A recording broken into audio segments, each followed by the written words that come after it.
Persuasion, changing public opinion.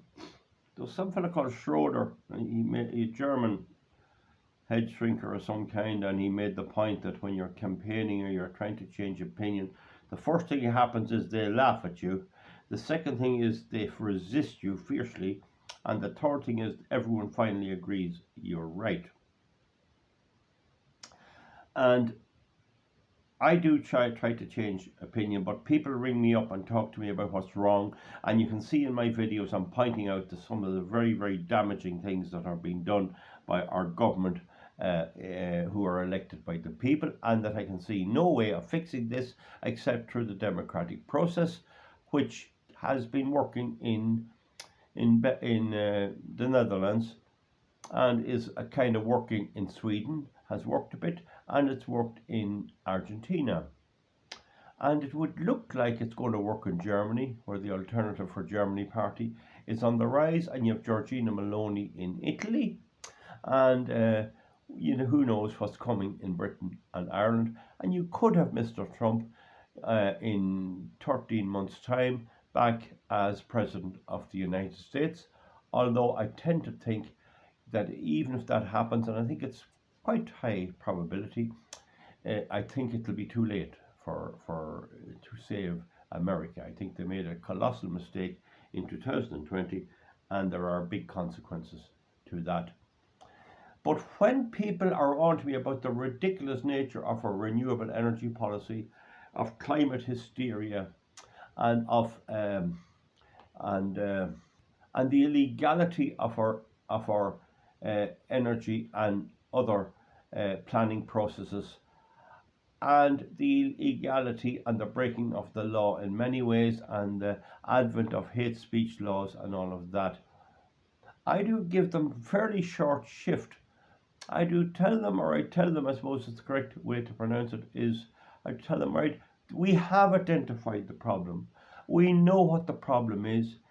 Convincing each other is no good. Convincing each other is no good. What does the churches do down through the years? They don't preach to all the priests get their education and they get preached to, but once they come out, they're not the congregation anymore. They're the clergy. And they preach to the rest. And the idea is to spread the gospel throughout the congregation. Rightly or wrongly, that is the model that has worked. What is facing us is to identify the problem. There's no point continuously repeating what the problem is. Mass migration, more migration, and all of this, and giving all the dole to Tom, Dick and Harry and all of this, and sharing our health services with the world. We all know that is wrong. That was always wrong. It was wrong 20 years ago, and it's still wrong. What we really have to do is figure out how we can convince our neighbours, friends, family, and everyone in the community that they have to change their vote.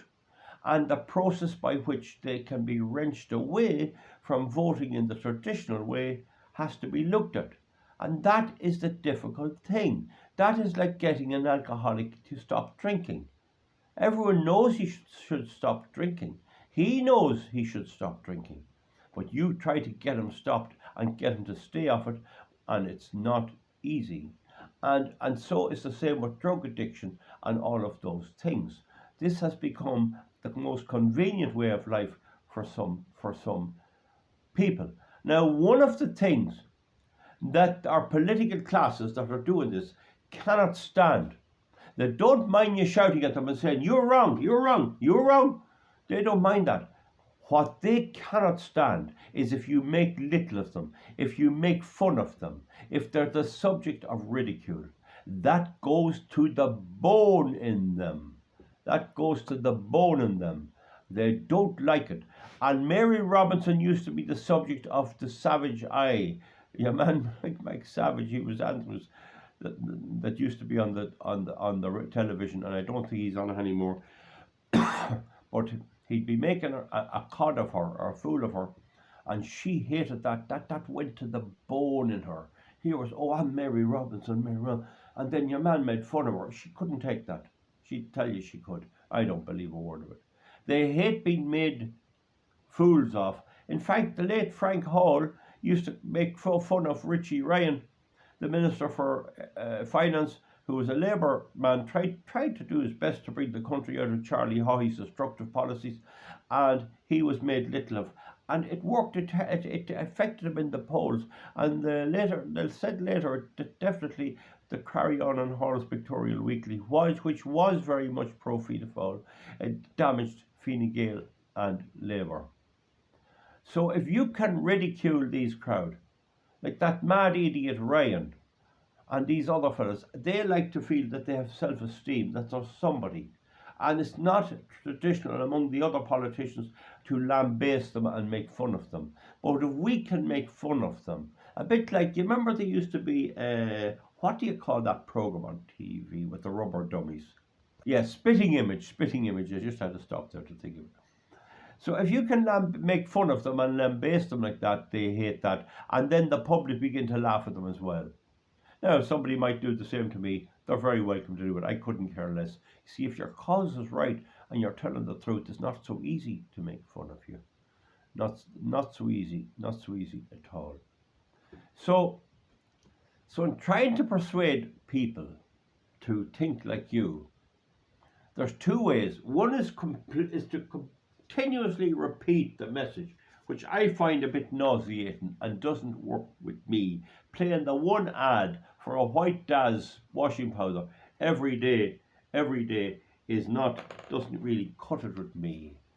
So if you're telling people, if you have something in your mind and you're wondering what it is, and you can make them think of it yourself. So I'm going to put a leg down here, and a foot like this, and a foot like this, and a foot like this, and a bit of a web between it here, and one out here, and another one down here, like that, and a web there, like that, and you tell them it has web feet, right? This thing has web feet, and he's a bit shaped like a boat, right? And he has a bit of a tail on him like that, and he goes out like this, and he has a head like this, and an eye, and a beak that's flat, and he has an eye here, and he has a wing here, and a wee bit of colour here, and now they have a rough idea what this might be, and that's the visuals, which are of poor quality. But there's one very important little thing, is to add the acoustics to it, or the audio, and he says quack quack. He goes quack quack, Q-U-Q-U-C-K, I think it is. He goes quack quack, and he has these web feet here, you see, and he has wings, and he can fly, and he has an eye, and he has a flat beak here, and he goes quack quack quack. And then if they're still getting the idea, don't tell them anything. Next thing, he lays an egg. If they figure out what it is, do you know what it is? It's a duck. That's better than you telling them from the start it's a duck. Let them figure it out. Tell them enough to figure out what's going on, but don't tell them the whole lot. And then they say, oh, it's a duck. Yeah, and the wee girl with the mother, Mammy, I know what that is. That's a duck. I saw one flying over the house. Or I saw one up in Stephen's Green. That's a duck. And yeah, it is a duck. And then the husband comes along. Jeez, I think it's a duck as well. I think it's a duck. So when you persuade people in that way, you have it in their head. They think they thought of it. And that won't come out as quick as if you try to force it in yourself by calling it a duck. You understand now? So that's the thing about persuasion. How you persuade people that they got it wrong and they got to change. And you must also remember too that there's some you'll never change, and they'll have to die and then they'll change. But there's some who will change, and you're working on that margin all the time. The paper here today, the Sunday Business Post, has an article here. Why Sinn Féin needs to worry about McGregor. See? Great minds think alike. And it has an article here. After nearly 13 years in office, Fine Gael is tired and showing all the scars of war. See it there. And Veruca there. And among the TDs that are not running again, because I think they know they wouldn't get elected, is Joe McHugh, useless. David Stanton, useless. Fergus Dowd O'Dowd in Dundalk, useless. And maybe a few more. And Frances Fitzgerald, that one I want to know from her, did she give 5 million or more to the American Democratic Party? And she has it here that she's thinking of coming back as a TD.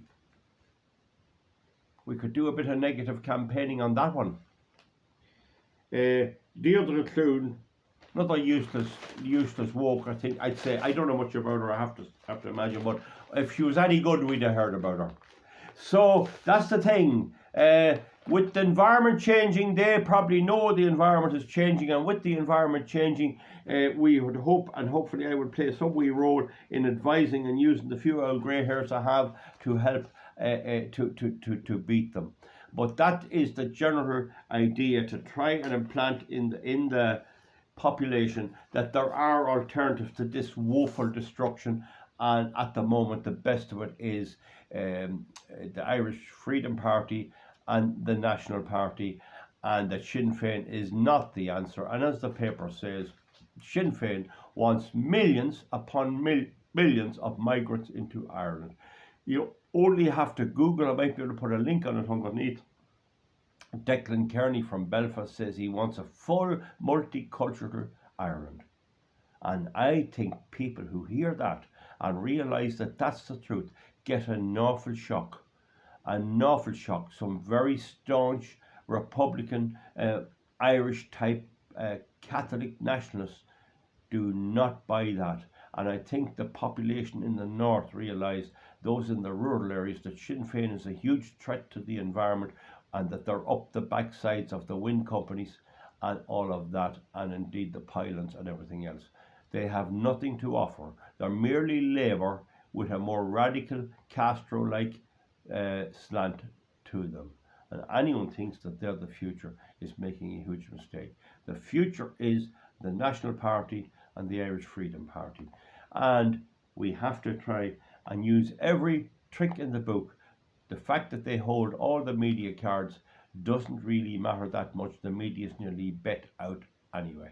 So we'll see you back for something soon, and give me a thumbs up or a thumbs down. Goodbye.